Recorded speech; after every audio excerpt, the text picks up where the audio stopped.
आज बानाबो चिंगड़ी भापा।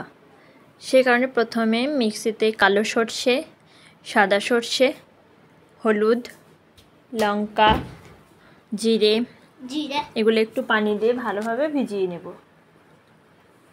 तारपर चिंगड़ी माछगुलोके एदिके एकटू तेल और हलुद और नुने भालोभाबे भेजे निচ্ছি।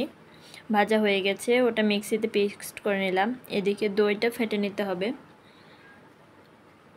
দইটা ফাটানো হয়ে গেলে ওই চিংড়ি মাছের উপরে পেস্টটার উপর ওটা দিয়ে দিতে হবে।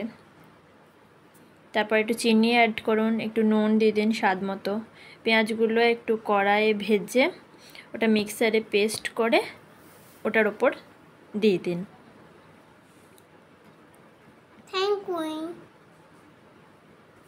তারপর উপর থেকে একটু সর্ষের তেল অ্যাড করে দিন এবং ওটা ভালোভাবে মেখে একটা কৌটোর মধ্যে ভরে কড়াইয়ে একটু পানি বসিয়ে ওটা 5 মিনিট মতো রেখে একটু ঢাকা দিয়ে দিন।